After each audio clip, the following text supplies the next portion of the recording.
우리 인사 좀 나누실까요? 이번에는 영어로 좀 해볼까요? Let's go back to God. Let's go back to God. 옆에 분한테 인사. 수준 있는 인사 좀 한번 해보십시오. 예, Let's go back to God. 예, 예, 하나님께로 돌아가자. 여호와께로 돌아갑시다.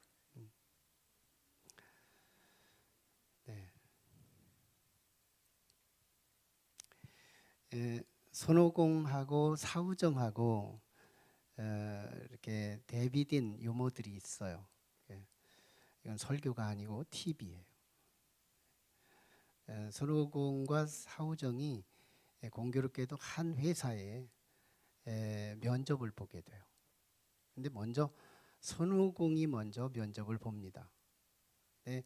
사우정이 좀 부족한 것을 느끼면서 손오공한테 신신부탁해요. 너 면접 보면 물음과 대답에 대해서 자세히 듣고 나한테 알려달라. 내가 그거 외워가지고 갈 거라고. 손오공이 들어갔더니 면접관이 이렇게 물어요. 당신 축구 선수 누구를 좋아합니까? 그랬더니 손오공이 대답하기를 옛날에는 차범금이었는데 요즘에는 손흥민이라고. 그러자 산업혁명은 언제 일어났나요? 그랬더니 18세기로 알고 있습니다. 세 번째 질문이었어요. 당신은 UFO를 믿습니까? 과학적으로는 증명되지 않았지만 아마 그럴 거라고 믿습니다. 면접 끝났어요. 그리고 밖에서 대기하고 있는 사우정한테 이 이야기를 전했어요. 그랬더니 사우정이가 자기 순번 기다리는 사이에 세 가지를 딸딸딸딸 외웠어요. 사우정이 순서가 돼서 사우정이 질문을 받습니다. 첫 번째 질문. 당신의 이름은 무엇입니까? 옛날에는 차범근이었는데 근황에는 손흥민입니다. 외운 대로 입력된 대로 대답을 했어요. 당신은 산업혁명이 아니 당신은 몇 살입니까? 이렇게 물었더니 아마 18세기 정도 됩니다. 당신 바보입니까? 그렇게 물었더니 과학적으로 입증된 것은 없지만 아마 그렇다고 믿고 있습니다. 네. 우리 은혜가 임했으면 좋겠어요.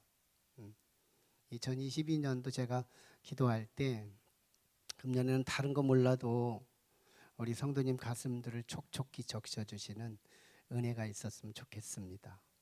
이런 기도를 가장 필두로 가장 먼저 드리고 있어요.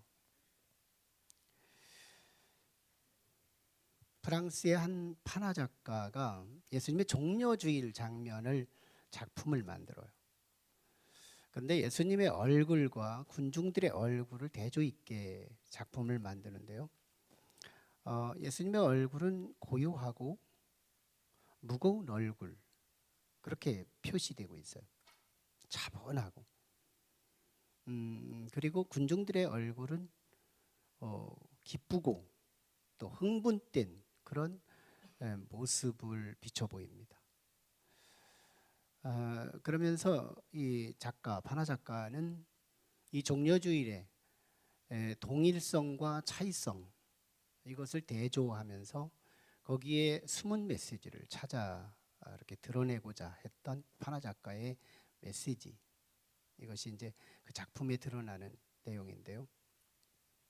오늘 이 말씀에게서 참 우리가 정말 필요한 말씀이 이곳에서 소개될 것입니다.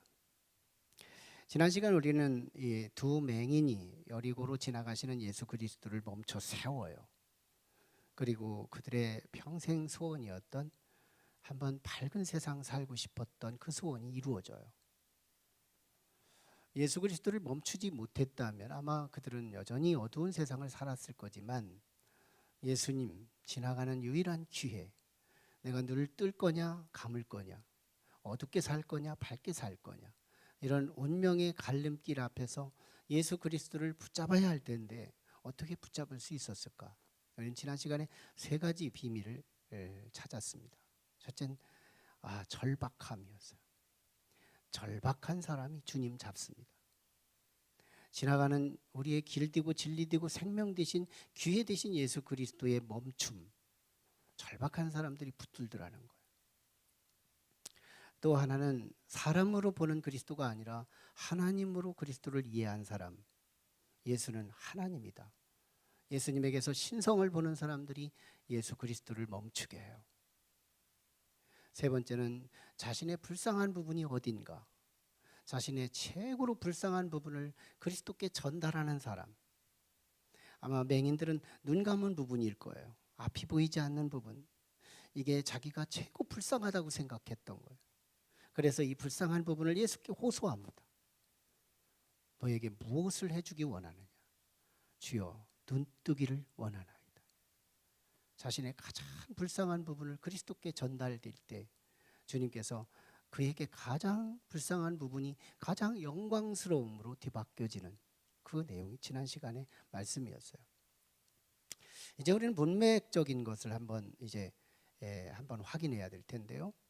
오늘 21장 그리고 27장까지 예수님께서 공생의 마지막 주일, 성 마지막 주일이라고 하는 이 마지막 주간에 일어났던 모든 한 주간의 이 기사를 21장에서 27장까지 다루어요. 굉장히 많은 부분을 다루고 있죠. 그리고 오늘 본장 21장만 해도 예수님께서 주일날, 종려주일, 그리고 월요일, 그리고 화요일 이 3일에 걸친 이야기를 오늘 본장 21장에 다룹니다. 그리고 오늘 본문은 바로 주일날 일어났던 종려주일, 그 종려주일에 대한 기사를 다루죠. 더 자세히 말씀 나누면 지난 시간에 여리고를 떠나서 예루살렘으로 올라가시는 예수님은 이제 감람산 벳바게라고 하는 지역으로 도착할 즈음에 2명의 제자를 특별히 선정해서 맞은편 마을에 가면 낙이 2마리가 있는데 엄마 낙이 새끼 낙이가 있는데 그 2마리를 끌고 와라. 아마 새끼 낙이만 데리고 오면 엄마가 마음고생할 것을 주님은 아셨기에 아마 배려를 하시지 않았을까 싶어요. 그래서 두 제자가 나귀를 끌고 와서 예수님이 예루살렘의 이제 승리의 왕, 아마 군중들의 예수님의 제자들이나 군중들의 기대는 정치적인 왕을 기대했을 거고요. 예수님은 나름대로 하나님 나라의 새로운 나라, 이거를 좀 건설하고자 목표를 하셨을 거예요. 그러나 둘이 공통점이 있어요. 승리의 왕. 이번에 예루살렘에 들어가면 예수님이 세우시는 새로운 나라. 아마 군중들은 정치적인 나라를 생각했고 예수님께서는 하나님의 뜻을 이루는, 하나님만이 아는 그 나라를, 아주 지금은 오픈돼서 그 나라를 감지할 수 있지만 그때는 전혀 예측할 수 없었던 하나님 나라, 생각만 해도 흐뭇한 나라, 정말 황홀한 그 나라를 꿈꾸고 있었어요. 그래서 공통점, 이제 예루살렘의 입성, 아주 명실공히 신정왕국의 출범식, 예루살렘에 입성하는 아주 거국적인 행사가 진행이 됩니다. 이때 예수님께서 나귀 타고 입성하셨다는 특징적인 요소가 오늘 본문에 우리에게 소개돼요. 나귀 타고 입성하셨다. 우리 마태 기자는 나귀 타고 입성하신 이유를 2가지로 세워요. 첫째는 성경에 예언된 대로 나귀를 탔다고 소개합니다. 그러니까 스가랴서 9장 9절을 인용해서 오늘 4절이 이렇게 표기된 건데요. 선지자가 예언한 그 말씀대로 예수님은 나귀를 타고 입성하셨다, 그런 얘기를 한 거예요. 그러니까 예수님께서 지금 나귀 타고 가시는 것은 성경이 먼저 기록되어 있기 때문에 당신의 삶을 지금 걸음, 활동을 말씀 따라서 순종했다, 그런 개념이에요. 그러니까 예수님 앞에 뭐가 있어요? 예언이 있고, 예수님의 행위가 뭐가 있어요? 따름이 있고 순종이 있고. 예수님은 말씀에 순종하는 삶이었다. 그러니까 예수님의 족적은 역사에 남아요. 왜 그럴까요? 권위가 있거든요. 예수님의 사역은 권위가 있어요. 예수님의 언어도 권위가 있어요. 예수님의 모든 삶은 권위가 있어요. 한국교회가 참 2년여 동안 권위가 실추됐어요. 권위가 실추됐어요. 자의적으로 살며 교회와 교회끼리 연합도 되지 않고 같은 목소리를 내놓지 않고 자의적으로 자기가 선하게 생각하는 대로 살아가는 우리 한국교회의 현실이 다 드러나고 만 거예요. 우리가 권위를 다시 회복할 수 있는 근거가 어디 있을까요? 우리 앞에 말씀이 있어야 돼요. 말씀을 순종하고 말씀을 따르려고 신용이라도 내고 말씀이 내 앞에 설 때, 그리고 나는 말씀 따라서 뒤에 설 때 우리는 나도 모르는 사이에 권위가 회복되는 줄로 믿어요. 금년에는 정말 하나님의 말씀을 매일같이 3장, 4장씩 읽어가며 거기서 묵상되는 그 말씀이 우리의 삶의 흔적으로 남을 수 있다면 아마 우리 가족들이 나를 인정하는 그리스도인, 직장의 동료들이 나를 인정하는 그리스도인으로 권위 있는 삶은 회복될 것입니다. 또 하나는요, 낙이 타고 가신 이유를 오늘 본문에서 해석해주고 있어요. 5절에서 이렇게 해석합니다. 시온의 딸에게 이르기를 네 왕이 네게 임하나니 그는 겸손하여 낙이 곧 멍에 매는 짐승의 새끼를 탔도다. 아예 성경 해석해 주는 거예요. 해석된 이 말씀을 우리가 같이 묵상하는 거죠. 예수님께서 나귀를 타고 가신 이유는 예수님은 이제 만왕의 왕, 유대의 왕이면서 동시에 열국의 왕, 만왕의 왕, 오고 오는 모든 세대의 왕이 되시는 그 왕이 되기 위해서 당신의 도성으로 입성하는 예수님. 그때 나귀를 타신 이유는 하나님 나라의 왕은 무슨 왕? 겸손한 왕이었다. 겸손한 왕이었다. 우리가 믿는 예수님은 겸손한 분이셨다. 성도가 누굴까요? 오늘 여기서 우리는 규정되는 거예요. 우리는 성품이 규정되는 거예요. 우리는 목표하는 거예요. 정해지는 거예요. 성도는 누굴까요? 예수 그리스도의 가슴에서 나타났던 그 겸손. 겸손이 성도예요. 성도는 겸손의 이미지를 가져야 돼요. 자, 그러고 보면 우리는 참 헷갈리는 부분이 있어요. 믿지 않는 사람들도 제법 겸손하거든요. 안 믿는 자들의 겸손. 그러면 예수 그리스도의 그 겸손과 어떤 차이가 있을까? 그리고 그 예수 그리스도의 그 겸손을 배운 성도들의 겸손과 믿지 않는 자들의 겸손은 어떤 차이가 있을까? 이 부분을 우리가 헤아릴 필요가 있다는 거예요. 믿지 않는 자들의 겸손, 세상적 겸손. 물론 교회 안에도 이런 겸손이 묻어 들어와 있지만 우리는 믿지 않는 자들의 그 겸손을 분석해 볼 필요가 있어요. 안 믿는 사람들도 생각이 있어요.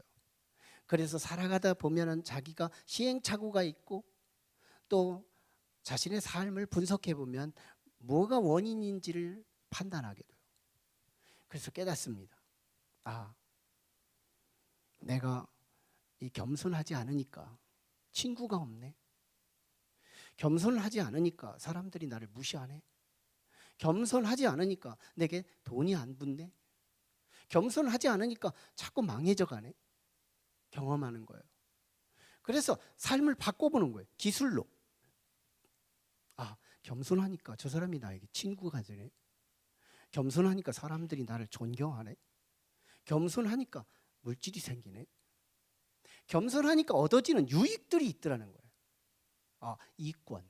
계산해 보니까 이권이 따라요. 그래서 사람들은 겸손을 자신의 어떤 기술로, 삶의 기술로서 연출하고 살아갑니다. 그러다가 습관이 들어요.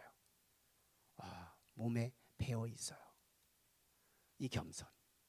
예수님의 겸손과 외양은 너무 닮아 있어요. 자, 우리는 참 이 겸손과 담대함을 좀 분석해 볼 필요도 있어요. 사무엘상 17장에 보면 엘라 골짜기에 이스라엘과 블레셋 간의 전쟁이 한번 일어납니다. 이 전쟁에서 재래 전쟁에는 흔히 그렇듯이 대표자들이 나와가지고 장수들이 나와서 한번 말싸움부터 해요. 기싸움.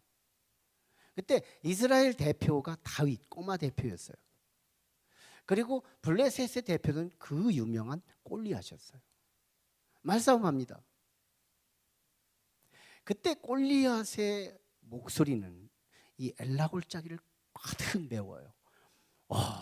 엄청난 두꺼운 목소리에 우람찬 그런 음성으로 이 다윗과 이스라엘 군사들 그리고 하나님까지 모욕하는데 얼마나 큰 소리인지 막 그냥 귀가 눌리는 거예요. 자, 그런데요, 다윗도 한바탕 합니다. 다윗도 너는 칼과 창으로 내게 오거니와 나는 내게 가노니 여호와의 이름으로 내게 가노니 만군의 여호와가 너를 위해 대신 싸울 거다 하면서 말씀을 외쳐요. 조그마한 목소리로. 그런데도 이상하게 예리하게 엘라 골짜기를 아주 예리하게 치고 들어갑니다.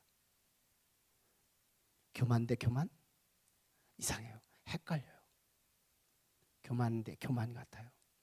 근데 여기서 성경이 말하는 이 교만인지 겸손인지 구별하지 못했던 엘리압, 다윗의 형들은요, 다윗 보고 저 교만한 거 교만하다고 사무엘상 17장은 평가해요.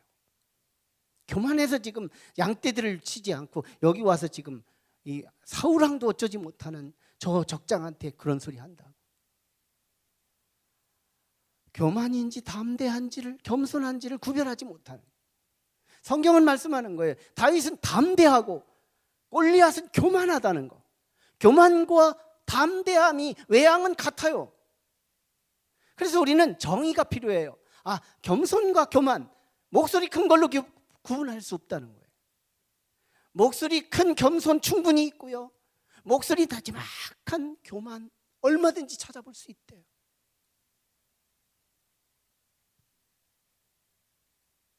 한 번은 제가 제 아내가 이 안전 자격 그 시험을 보고 합격을 했는데 한 번 시험을 보고 울고 오는 거예요. 통곡을 하고 울어요. 그래서 왜 우느냐고, 저렇게 우는 거 내가 근황에 보지도 않았는데 막 울어대는 거예요. 그래서 왜 우느냐 했더니 시험이 다 틀렸다는 거예요. 도대체 몇 문제가 틀렸는데 그랬더니 2문제 틀렸대요. 나 그날 우리 아내 다시 봤어요. 교만하기 짝이 없어. 다 틀린 사람은 어떡하라고? 2문제가 다 틀렸으면 다 틀린 사람은 어쩌라고? 나 그날부터 진짜 교만한 사람으로 읽어봤어요. 세상이 그런 교만. 어떤 신방을 가면 너무너무 차린 것이 많아가지고요, 먹을 것이요, 상 위에 다 놓고 상 밑에까지 또 놨어. 그리고 나지막하게 목소리도 겸손하게 뭐라고 하는지 알아요? 차린 것도 없이 모시게 돼서 죄송하다고. 여기 복선 있어요. 너 이만큼 대접받아 본 적 있어? 이런 말이 뒤에 깔려 있는 거예요. 이 세상의 겸손이 이렇게 이중적이더라는 거예요. 우리 교회는 아니지만 어느 교회에서 있었던 이 얘기래요. 교회 사역자들을 신방 요청한 거예요. 가보니까 60평이 넘어요. 말이 60평이지 가보면 운동장 같은 거예요. 그런데 현관에 딱 들어가자마자 뭐라고 하는지 알아요? 이 누추한 곳에 모시게 돼서 죄송하다고. 살짝 그것도 들릴까 말까 하게. 세상의 겸손은 기술이에요.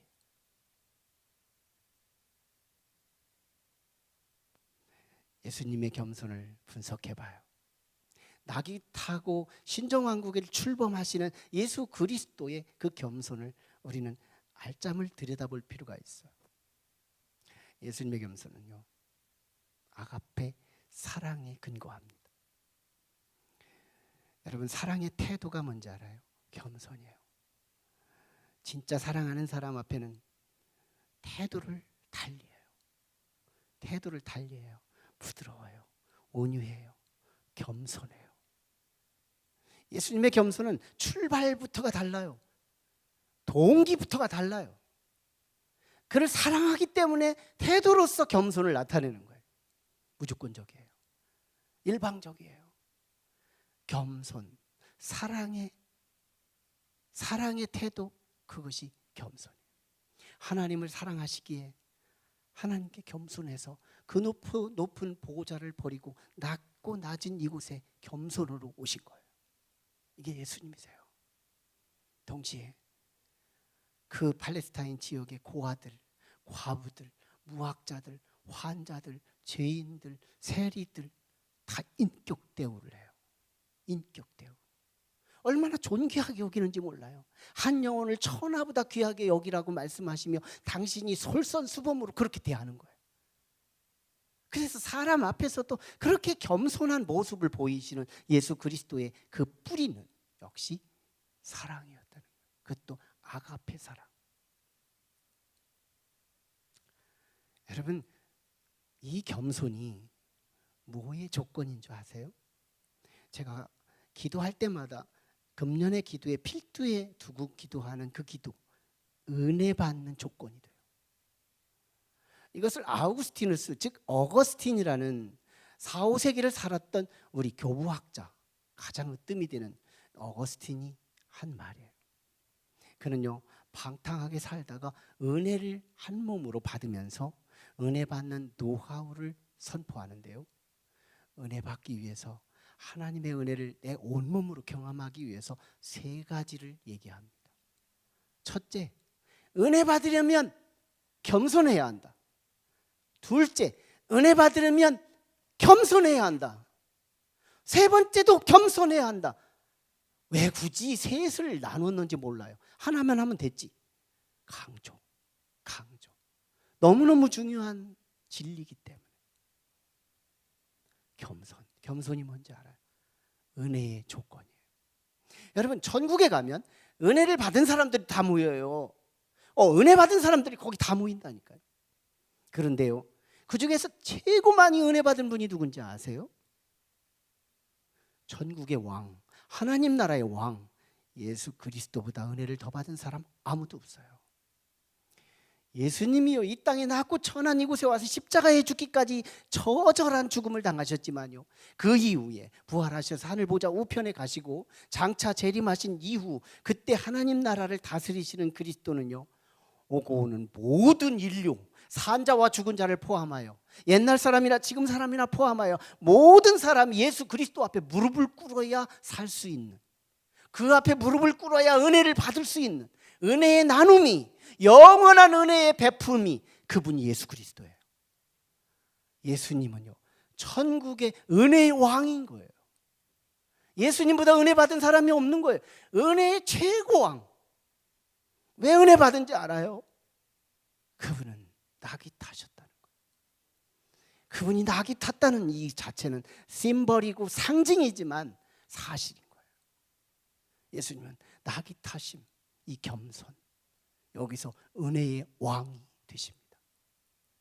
전 금년에 우리 성도들의 은밀한 속에서 가정마다 자녀를 보면서, 우리 사업장을 보면서, 우리 직장을 보면서 은혜가 여기 있구나, 은혜가 여기 있구나, 보는 은혜, 만지는 은혜, 경험하는 은혜들이 우리 모두에게 경험되기를 간절히 소원해요. 그러기 위해 붙잡을 게 뭐예요? 첫째도 겸손, 둘째도 겸손, 셋째도 겸손이에요. 이거 마음에 새겨야 돼요. 이거 정말 너무너무, 이 겸손, 이게 은혜 받을 그릇이에요. 두 번째입니다. 6절로 7절, 8절 쭉 읽어보면 이런 말씀이 소개돼요. 예수님께서 나귀를 타시려고 하는데 군중들 중에 일부가 옷을 벗어서 안장처럼 웃옷을 벗어서 얹어드려요. 그랬더니 예수님 그 위에 올라타시고, 그리고 나귀 타고 입성해서 가시는데 사람들이 옷을 벗어서 앞에다가 양탄자 깔듯이 깔아드리고, 그리고 종려나무 가지를 꺾어서 그 앞에 축제처럼 왕이 지나가는 것처럼 행렬을 위해서 이렇게 깔아드려요. 그러면서 노래를 부릅니다. 그것이 바로 이제 오늘 호산나 다윗의 자손이여 찬송하리로다, 주의 이름으로 오시는 이여 가장 높은 곳에서 호산나 하더라, 이 찬송 소리. 이때 예수님과 무리들이 누군가에게 위협이 됩니다. 이 공동체, 뭐 한 250여만 정도가 모였다는데요. 아이고, 대단한 군중이에요. 6월절 행사만 해도 사람들이 그렇게 모이는데, 하물며 팔레스타인의 스타가 이제 유대 땅으로 들어와서 예루살렘으로 입성할 때 이들의 기대감은 어마어마했어요. 그래서 예수님이 그 모인 무리, 이건 두 세력에게 굉장히 위협이 됩니다. 첫째, 로마의 기득권 세력들, 로마의 세력들, 로마의 행정 세력들이 위협을 받아요. 대표적으로 빌라도, 그리고 헤롯 대왕, 정치가들, 이런 사람들이 위협을 받아요. 왜? 자기에게 관할 구역에 밀란이나 소요가 일어나면 책임감, 잘못하면 좌천될 수 있거든요. 그래서 이 책임감 때문에, 왜 사람들이 저렇게 모여서 사고가 일어나면 자기들의 책임, 굉장한 위협을 당해요. 두 번째 세력은 사내들인 공회의 멤버들이었어요. 거긴 대제사장, 그리고 장로, 그리고 바리새인, 서기관, 사두개인들, 이런 사람들이 아주 종교 지도자들이었어요. 지도급 되는 그런 사람들이었어요. 사실 그들도요, 예수님께서 이미 소문에 의해서 갈릴리 지역에서 영향력을 행사했기 때문에 가끔씩 예루살렘에 살던 사람들도 예수님을 따라서 갈릴리로 가가지고 예수님에게 귀청을 들어주고 말씀을 듣고 막 그러기도 했던 거예요. 그래서 그들이 신경이 쓰였던 인물이 이제는 유대 땅 전면 지역으로, 그리고 예루살렘의 한 도성으로 지금 입성하며 어마어마한 인파를 데리고 들어왔을 때 종교 지도자들이 굉장한 위협을 당합니다. 그때부터 이제 다음 봄부터 그들이 예수를 죽이기로 작정하고 대들어요. 그런 상황이에요. 이 군중 얼마나 똘똘 뭉쳤을까 분석해 보니까요, 딱 갈라져 있어요. 예수님하고 무리와 예수님, 한 동아리인 줄 알았는데 분석해 보니까 분리되어 있어요.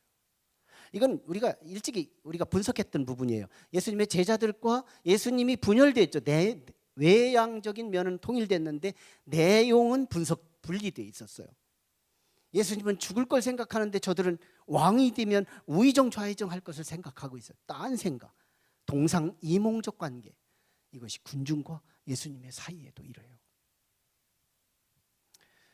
자, 예수님의 이 군중들, 예수님을 따르던 이 군중들, 이들은 예수님을 호산나 찬송을 해요. 그러다가요, 나중에 예수님이 병사들에게 체포되고 그리고 힘없이 끌려다니는 모습을 보고 실망해요. 낙심해요. 조금 있다가 미워지는 마음도 생겨요. 그러다가 욕을 하고 저주합니다. 십자가에 못 박아 죽이라고. 이게 군중들이에요. 잘 보세요. 그 흐름, 찬송 부르다가 실망하고 낙심하고 서운하고 미워하고 저주하고 십자가에 못 박는 데로 가요. 그런데 예수님은요, 저들이 잘못됐다고 지적도 안 해요. 그리고 예수님은 저들이 잘못된 것을 뻔히 알면서도 내버려 둬요. 왜 그런지 알아요? 아이러니한 역설스러운 진리가 이 속에 숨어 있어요. 예수님은 1차적으로 예루살렘 입성, 왕으로서의, 하나님 나라의 왕으로서의 입성에 굉장한 찬송이 필요합니다. 영광이 필요해요. 그래서 저 무지한 군중들의 찬송 소리를 그저 너희들의 동기가 틀렸다고 수정해 주지 않고 그대로 받아요. 다른 평행 본문에서 대제사장들이 이렇게 예수님께 딴지를 걸어요. 예수님, 저 사람들이 찬송하는 소리를 못하게 해주세요. 그랬더니 예수님이 하는 말이 내버려 두어라. 저들이 찬송하지 않으면 돌들이 일어나서 찬송할 거다. 동기가 잘못된 찬송이라도 저 찬송을 주님을 받아야 되겠다는 거예요. 내버려 둡니다. 그런데 동시에요, 하나님 나라의 신정왕국의 왕 되신, 영원한 왕 되신 예수 그리스도에게는요, 뭐가 또 필요한지 알아요? 찬송이 필요해서 내버려 뒀지만 미움도 필요합니다. 미움이 필요해요.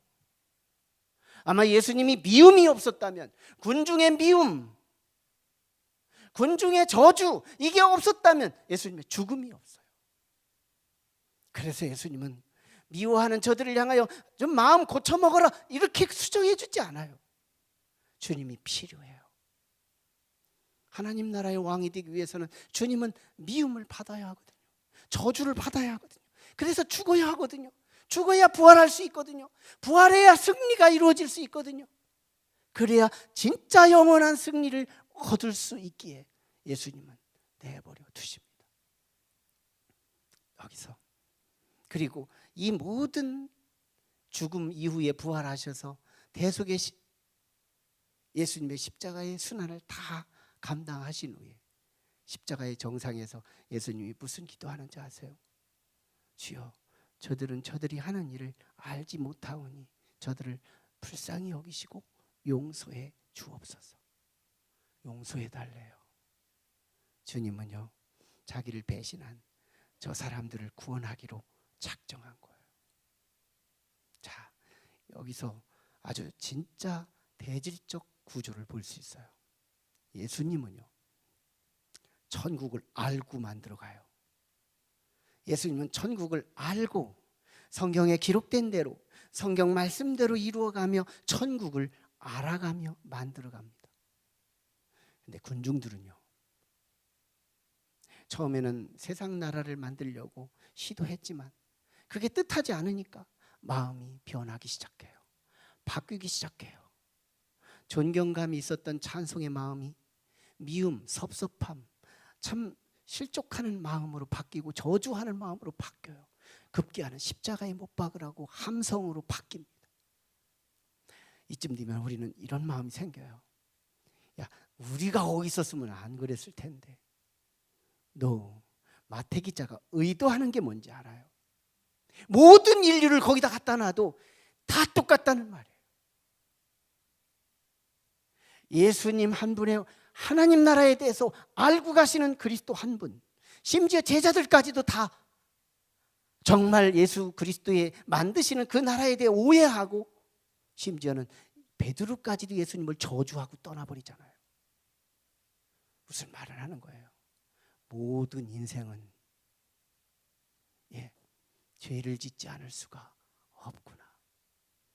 예수님 한 분 이외에는 예루살렘을 신정왕국을 명실공히 시작하는 이 신정왕국을 이루는 데 있어서 예수 그리스도 한 분 이외에는 모두가 배신자, 모두가 그리스도와 딴 길을 가고 있더라는 그거, 우리가 거기 있어도 마찬가지라는 거예요. 그래서 우리는 뭔지 알아요? 그 무리들이 뭔지 알아요? 그 무리들은 어떤 존재인지 알아요? 아하, 우리는 은혜가 없으면 망할 수밖에 없는 존재구나. 전 마태에게 물은 거예요. 마태 기자에게 물은 거예요. 마태, 당신이 지금 이곳에서 기록해놓고 뭘 지금 말하고 싶으세요? 지금 예수 그리스도에게서 뭘 지금 읽혀내고 있는 것입니까? 사람은 누구나 내버려두면 끌려가는 짐승처럼, 멸망하는 짐승처럼 지옥으로 갈 수밖에 없구나. 오직 우리의 희망은 은혜가 절대로 필요하구나.